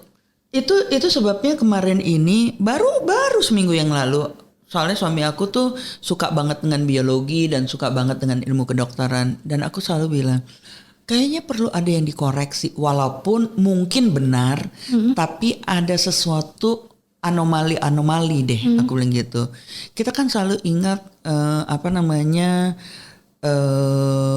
campaign ibu hamil 1000 hari di kandungan adalah penentu untuk bla bla bla.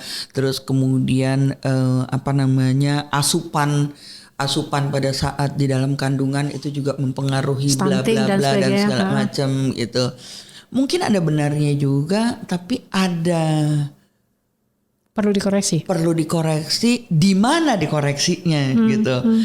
Nah kebetulan pada saat saya menemukan ibu kandungnya pada saat itu emang akhirnya saya menemukan ibu kandungnya itu dan ke rumahnya itu emang kondisi yang di bawah garis kemiskinan gitu. Dia punya kakak, terus kemudian udah gitu kita lihat berarti asupan gizinya nggak terlalu baik. Tapi memang karena saya mendapatkan berkah itu Mbak, saya tuh baca semua buku gitu. Jadi saya mencoba menerapkan itu di pola asuh saya. Contoh, saya nggak ngerti tangisan anak tuh mau apa. Ini apa sih gitu. Akhirnya saya dapat Oprah. Waktu itu cerita gitu. Kalau nangisnya begini, dia lapar. Kalau nangisnya gini, popoknya penuh harus diganti. Kalau nangisnya gini, itu benar semua loh gitu. Terus di gitu dulu ada itu loh Mbak, program TV yang gimana caranya kalau misalnya anak tuh bandel banget terus ada 911-nya datang gitu. Itu semua gue terapin Mbak gitu. Jadi benar-benar kayak laboratorium gue gitu terhadap anak gue gitu. Jadi semua yang positif itu memang aku terapin dan aku nggak pernah bilang tidak sama dia. Misalnya dia melakukan sesuatu, contoh misalnya dia ada, itu kan bahaya ya Mbak ya, kabel. Terus aku bilang, Rizky itu bahaya, aku bilang gitu. Why? Nih aku liatin. Jadi kalau misalnya kayak gitu itu ada api. Terus misalnya setrika, kita lagi nyetrika. Terus dia kan pengen itu, ini panas, aku bilang gitu. Diiniin panas, nanti kamu akan luka. Oke.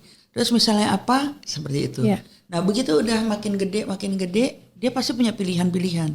Terus aku bilang, it's your choice ya Ki. Ini ada beberapa pilihan. Jadi aku tantang selalu dengan pilihan-pilihan yang dia berpikir gitu. Jadi ibu cuma kasih contoh kalau kamu ini jadinya kayak gini. Kalau ini jadinya kayak ini. Kalau ini jadinya kayak gini. Mana yang kamu pilih? it's your choice. Kalau ini lebih Dia udah tahu konsekuensinya. konsekuensi gue. Pernah suatu saat kita berantem banget soal cookies.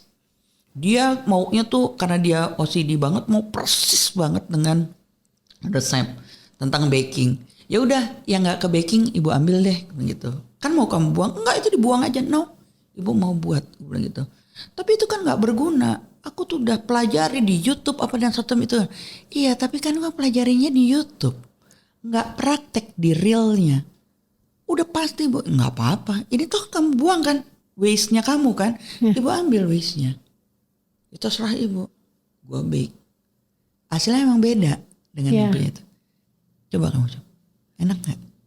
Enak juga ya bu. Rasanya. That's why aku bilang gitu. Itu Kentucky kenapa bisa diterima aku bilang gitu. Setelah dia mengalami kegagalan berapa lama? Kali. Betul. Thomas Edison. Terus apa? Karena dia logik. Jadi dia itu. Semua penicillin even aku bilang gitu. Karena dia suka kan. Itu dapetnya gimana? Semuanya serba kecelakaan. Sesuatu yang bukan sesuai rule-nya. Nah dia tuh suka dengan yang kayak gitu. Jadi gue memang menjadi orang tua yang kadang-kadang tertantang untuk berkomunikasi dengan dia yang cukup ini ya mbak ya. Bayangin kelas, dia waktu COVID tuh kelas 4 ya kalau gak salah. Kan udah itu dong mbak, udah WF pakai komputer. Dia bolos mbak. Bolos dari kelas, tiba-tiba bergabung sama gue di dapur. Ki, kok kamu gak sekolah? Pelajaran gak berguna bu. Maksudnya Ki, itu cuma melipat kertas bu. Buat apa melipat kertas? Dan itu gak baik untuk lingkungan. Kertas itu kan dari kayu. Gue gak ngerti dia belajar dari mana tuh. Jadi itu pasti banyak yang ditebang. Jadi kata, no Ki, aku bilang gitu. Which is itu benar. Iya. Tapi melipat kertas itu adalah belajar motorik kamu. Aku udah jago dengan Lego. Karena Legonya dia jago banget emang. Itu udah lebih bagus dari Lego. Terus, oke, kalau memang kamu mau bolos, bilang sama guru kamu dan kasih alasannya. Kamu harus izin. Oke. Ditulis sama dia. Aku gak mau ikut sekolah kelas ini karena pelajaran ini gak berguna. Ya ampun. Mate. Nah terus gue share di Facebook bahwa apa yang kejadian kayak begitu. Terus ada salah satu temen gue, Dra, lo buka link ini. Ternyata NASA pakai demonya pakai origami. Itu kan belajar melipatnya kan origami. Oke, gue kasih lihat. Rizky, kamu tahu nggak tentang dunia luar angkasa NASA? Tahu, karena dia suka dengan aerospace, dia suka. Terus, ini lihat nih, dia pakai modelingnya pakai apa? Lipatan kertas yang diajarin guru kamu tadi pagi. Lihat origami dari sini diimplementasi. Artinya apa Ki? Tadi melipat kertas berguna nggak? Oke. Oke. Jadi kayak gitu mbak. Ya. Nah aku melihatnya dari kebersamaan sejak bayi ya sampai sekarang ternyata membentuk karakter kok yang ada banyak kesamaannya ya dengan dirimu gitu. Aku lihat dari tulisan tangannya ya. Terima kasih loh, aku sudah sampaikan ke Rizky ya. Iya. Aku sudah menerima tulisan tangannya. Itu juga dia pakai penuh dengan diskusi tuh untuk mendapatkan itu. Oh, gitu. Ini kan privacy aku. Oke. Terus kenapa harus tahu? Dia bilang, iya supaya tahu karakter kamu. Aku bilang gitu. Mudah-mudahan Rizky tidak berkeberatan ketika saya menyampaikan bahwa persamaan Rizky dengan ibu ya. Vokalnya bulat, utuh dan tidak ada covering di semua tulisannya Rizky. Ini juga orang yang frankness. Dia bicara jujur apa adanya, apapun resikonya dia lakukan, dia katakan. Nah ini kan sama ya dengan tadi yang aku bicara sama Mbak Chandra kan. Yeah. Jadi Mbak Chandra juga di dalam tulisannya vokalnya bulat, utuh, nggak diurek-urek gitu.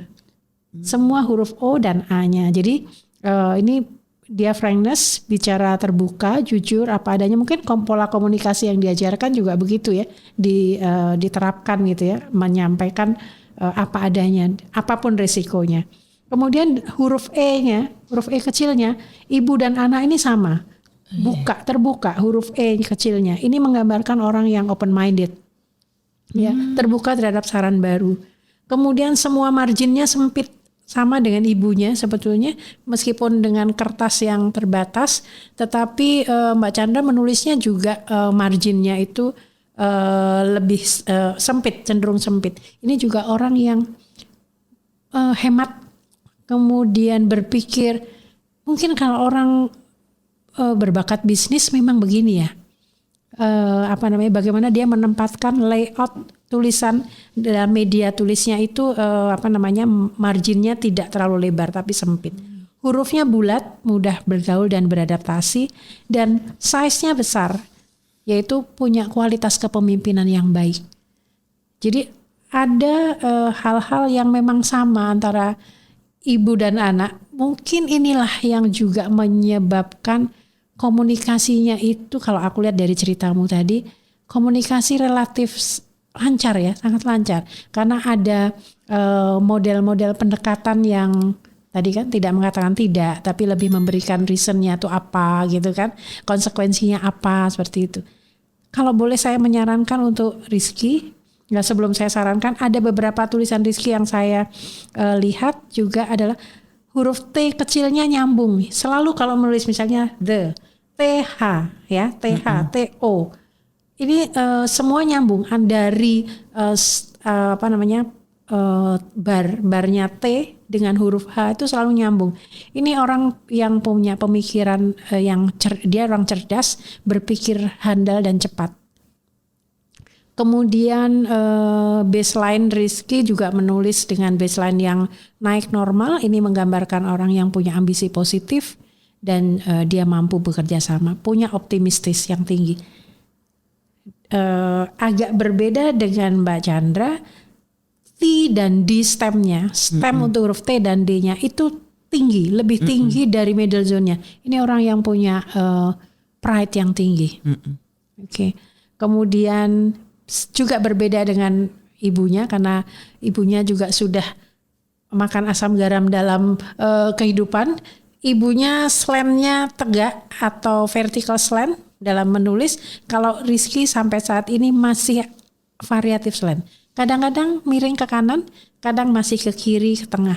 Ini masih ada kebingungan dan emosi yang tidak stabil. Tetapi ini suatu hal yang wajar karena usianya masih berapa sekarang? 14. Ya, masih sangat wajar. Kalau boleh saya sarankan pada Rizky, mungkin bisa disampaikan, atau kalau Rizky nonton, ketika menulis nama Rizky, huruf K-nya itu upper zone-nya itu kurang tinggi. Jadi saya baca Rizky di salah satu tulisannya, Rizky itu huruf K-nya itu kecil ya? Kecil, pendek. Nah itu nanti dicoba untuk secara conscious, secara sadar K-nya tuh dinaikkan. Karena ini menyangkut pride juga visi dia. Itu yang lainnya jadi dia agak masih kurang percaya diri gitu ya. Takut untuk lebih pede, itu masih ragu-ragu gitu. Jadi itu bisa dibantu dengan coba huruf K-nya, terutama di tulisan Rizky.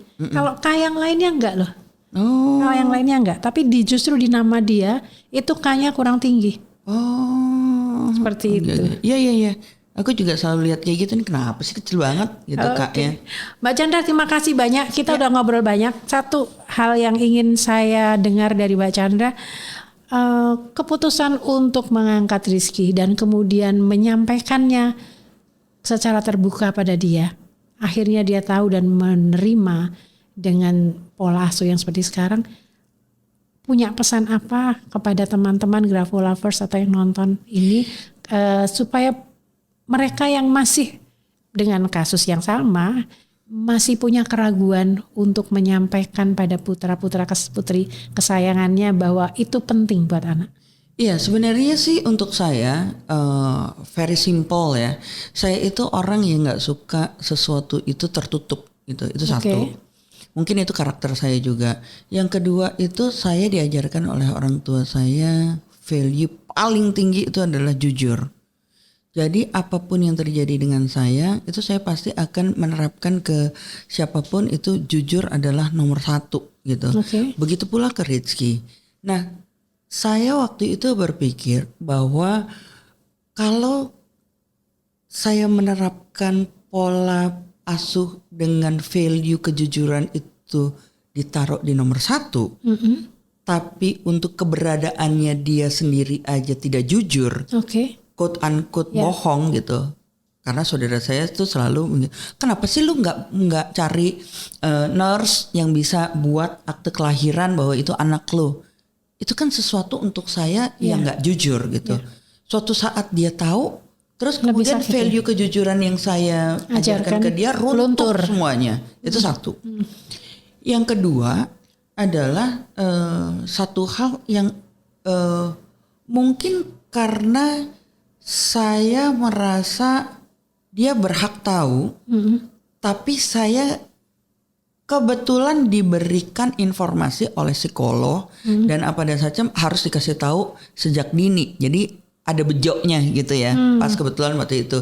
Which is itu juga benar gitu, karena beberapa case yang kebetulan dekat dengan saya dan ceritanya itu pada saat udah usia, pada saat udah mau nikah, terus kemudian baru lulus kuliah, itu pada curhat sama saya.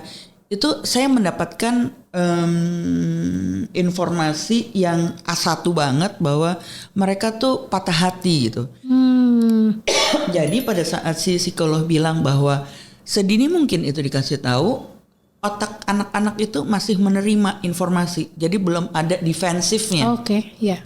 Sehingga bagi si anak itu akan lebih mudah menerima. Keberadaan lingkungan itu sebagai sesuatu yang normal. Sebenarnya Mbak, aku juga sebagai orang tua angkat suka kepo gitu. Sebenarnya dia gimana sih sama gue gitu.